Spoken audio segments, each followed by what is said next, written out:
مثنوی گلزار نسیم۔ مثنوی گلزار نسیم کے قصے میں داستانی انداز اپنایا گیا ہے۔ اس مثنوی میں ایک کے بعد ایک قصہ شروع ہوتا ہے۔ پورب کے شہنشاہ کا نام زین الملوک ہے، جس کے 4 بیٹے تھے جو دانا، خردمند اور حکمت میں یکتائے زمانہ تھے۔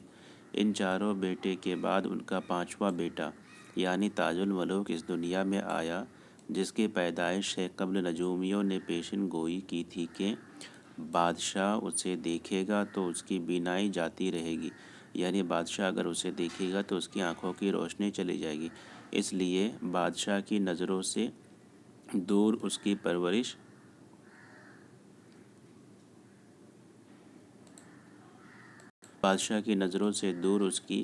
پرورش کی جاتی ہے۔ مگر ایک دن اتفاق سے باپ بیٹے کا سامنا ہو گیا، جس سے بادشاہ کو اندھا ہونا پڑا۔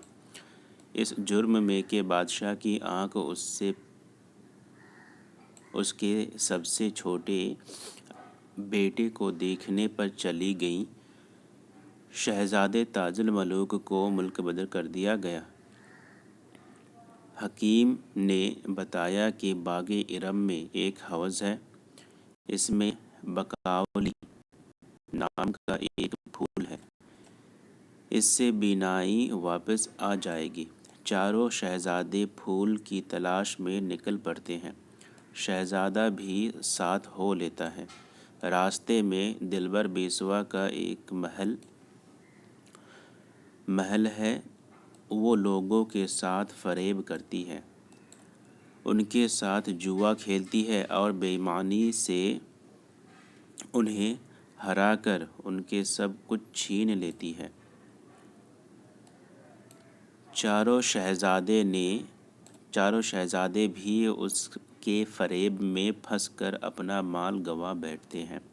دلبر بیسوا چاروں کے پشت پر اپنی غلامی کی مہر لگا دیتی ہے، مگر 5واں شہزادہ یعنی تاج الملوک اس سے جیت جاتا ہے۔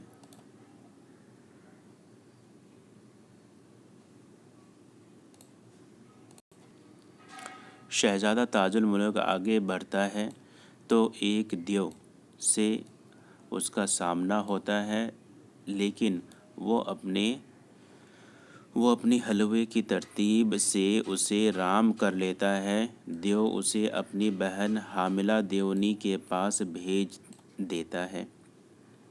اس کی قید میں محمودہ نام کی لڑکی ہے، جس سے شہزادے کی ملاقات ہوتی ہے۔ حاملہ دیونی شہزادے کی مدد کرتی ہے اور اپنے ساتھیوں کو حکم دیتی ہے کہ چوہے بن کر باغ ارم تک سرنگ کھودیں۔ اس سرنگ کے ذریعہ شہزادہ باغ ارم میں داخل ہوتا ہے اور حوض سے پھول چن لیتا ہے۔ محل میں بقاولی کو سوتا ہوا دیکھ کر وہ اپنی انگوٹھی سے اس کی انگوٹھی بدل لیتا ہے۔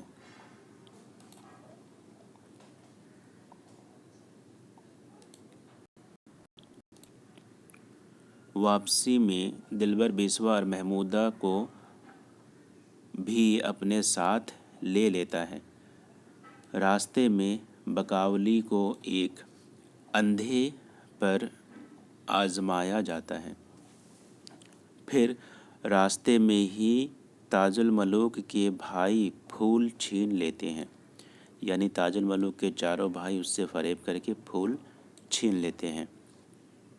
کیونکہ تاج الملوک کو بادشاہ کے محل میں جانا منع تھا اور بھائیوں نے دغا کر کے پھول بھی لے لیا تھا، اس لیے تاج الملوک کے پاس بادشاہ زین الملوک سے ملنے کا کوئی راستہ نہیں تھا، اس لیے شہزادہ شہر کے باہر حاملہ دیونی کی مدد سے ایک شاندار محل بنا کر رہنے لگا۔ ادھر جب بقاولی کی آنکھ کھلتی ہے تو پھول کو نہ پا کر وہ بے قرار ہو جاتی ہے۔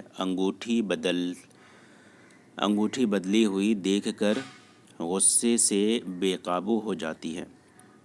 مردانہ لباس میں بھیس بدل کر پھول کی تلاش میں نکل پڑتی ہے۔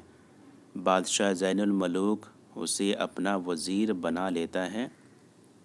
تاج الملوک کی خوبصورت محل کا شہزادہ اپنے وزیر یعنی فرخ بقاولی کے ساتھ اسے دیکھنے آتا ہے۔ بادشاہ شہزادے کو پہچان لیتا ہے۔ چاروں بھائیوں کا فریب ظاہر ہو جاتا ہے۔ بقاولی بھی پہچان جاتی ہے کہ اصل چور تاج الملوک ہے۔ تاج الملوک کی سخاوت، دلیری اور مردانگی کی قائل تو تھی ہی، پہلی ملاقات میں دل ہار گئی۔ عشق کی ابتدا ہوئی اور وہ دونوں ساتھ ساتھ باغ ارم میں دادِ عیش دینے لگے۔ بقاولی کی ماں جمیلہ کو یہ احوال معلوم ہوا تو اس نے بقاولی کو قید کر دیا اور تاج الملوک کو طلسم کے جنگل میں پھینکوا دیا۔ تاج الملوک نے آفات و مشکلات کا ہمت و جرأت سے مقابلہ کیا اور طلسم سے رہائی حاصل کی۔ بقاولی کی بہن روح افزا پری ایک دیو کی قید میں ہے۔ تاج الملوک اسے آزاد کراتا ہے۔ اس کے بدلے میں اس کی شادی بقاولی سے ہو جاتی ہے۔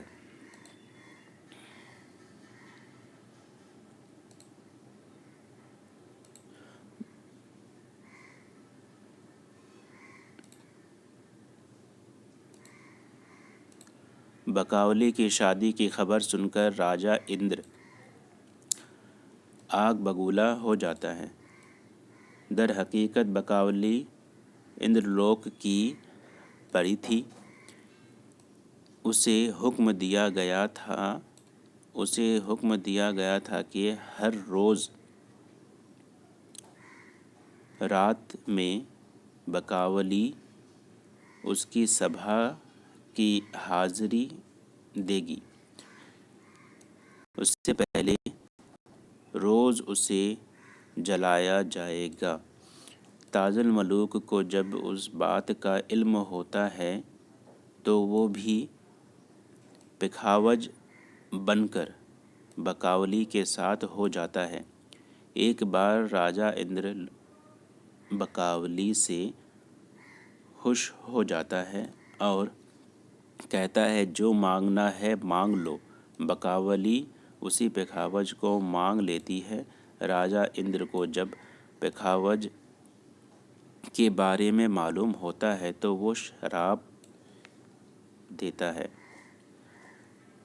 بقاولی کا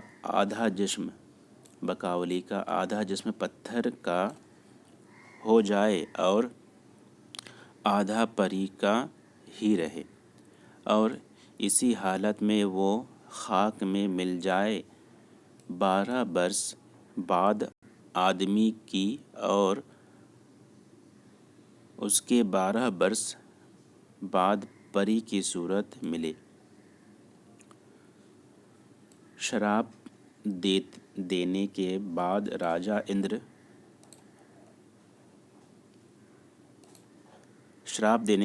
راجہ اندر نے اسے منگل دیپ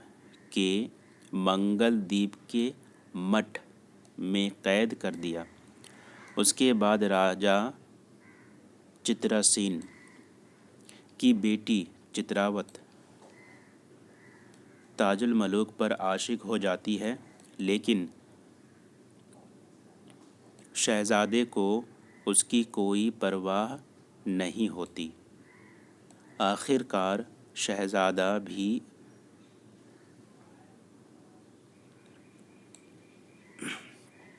راگ اندر کے غصے کا شکار ہو کے قید ہو جاتا ہے۔ چتراوت اسے آزاد کرا دیتی ہے۔ چتراوت اور تاج الملوک کی شادی بھی ہو جاتی ہے، لیکن شہزادے کا دل چتراوت سے نہیں ملتا۔ چتراوت کو جب تاج الملوک کی محبوبہ بقاولی کے مٹھ میں ہونے کا پتہ چلتا ہے تو وہ اسے مسمام کر دیتی ہے، کیونکہ اسے شہزادے کا روز روز مٹھ جانا اچھا نہیں لگا۔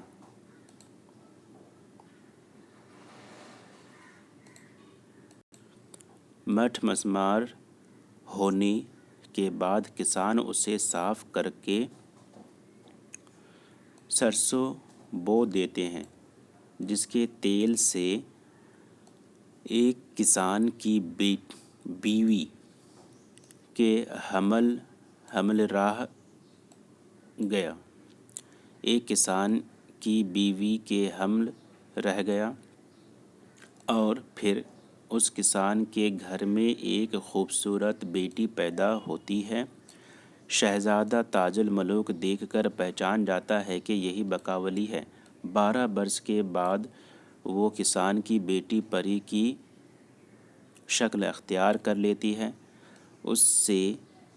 اس کے بعد شہزادہ تاج الملوک سے اس کی شادی ہو جاتی ہے۔ اب شہزادہ تاج الملوک دلبر بیسوا اور محمودہ چتراوت اور بقاولی کے ساتھ آرام زندگی گزارتا ہے، لیکن کہانی یہاں ختم نہیں ہوتی، بلکہ بہرام اور روح افزا کے عشق کی داستان شروع ہوتی ہے۔ پھر اس کی شادی ہو جاتی ہے اور کہانی اپنے اختتام کو پہنچ جاتی ہے۔